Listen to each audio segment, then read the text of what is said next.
The tale of Oga Itiat, the man who sold his soul. In the quiet village of Itiat Obio, nestled deep in the southern part of Nigeria, there once lived a man named Oga Itiat, a man so feared that even the mention of his name would make grown men shiver like harmattan breeze. He was not born wicked, but greed and power turned his heart into something darker than charcoal. In his early 30s, it was said that he entered the forest at midnight and made a deal with the devil himself: "Give me power, and I will give you my soul." From that moment, things changed. Oga Itiat became untouchable. He killed people and seized their land like someone buying akra by the roadside.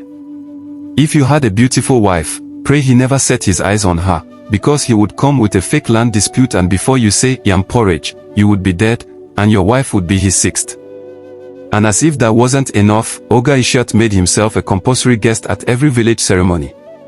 Naming, wedding, burial, even if you're only washing wrapper, you must settle him. Every family organizing an event was required to give him 1 he-goat, 5 tubers of yam, and a cash envelope to welcome him in spirit and in flesh. If you failed, your ceremony would be visited by mysterious rain, sudden madness, or unexpected death. But all wickedness must reach expiry date. When Oga Itiat eventually died, some said he choked on dry roasted corn. The villagers sighed in relief. His massive body was deposited in the mortuary, and for once, the land felt lighter, like evil had packed its bag and left. But evil never sleeps. 3 days later, the mortuary attendant, Mr. Okon, returned to work early in the morning. As he opened the gate, what he saw nearly sent him to the land of his ancestors.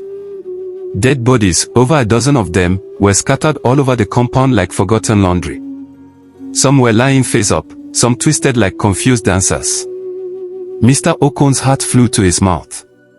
Shaking, he reached into his pocket and wore his protective rings. He wasn't just a mortician, he was also a native charm man.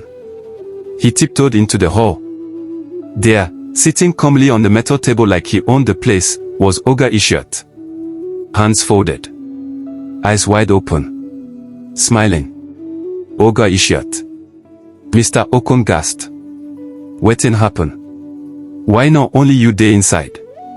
Where others go? Oga Itiat raised one eyebrow like a disrespected king and said in a deep voice, "How dare you put me in the same room with commoners? Rats.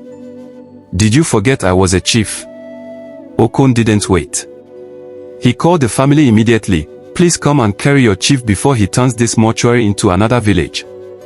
The family rushed in, carried the corpse, and placed him inside a small mud house Oga Itiat built before his death, the same one he always said would be his resting palace. The next morning, his younger brother, Ayo, went to check on the body. But the door was locked from inside. Confused, Ayo called out, "Chief Itiat. Itiat. Open no." No response. So he fetched water and began soaking the mud wall beside the door. After a while, it softened. Ayo dug a small hole and pushed his hand inside to reach the inner latch. Swish! A loud cry echoed in the compound. Ayo jumped back screaming. His hand was gone. Clean cut. Blood gushing like stream water. Oga Itiat had been waiting inside with a machete, and he struck like a cobra. That was the last time anyone tried to enter that mud house. Oga Itiat was left there, alone. Days passed. The smell of decay filled the air.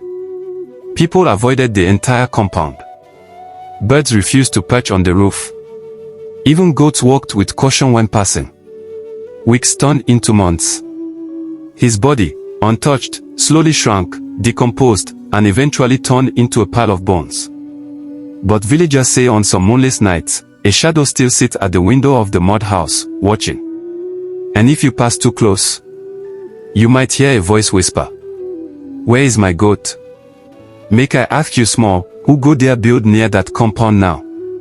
Eyes grinning face with sweat.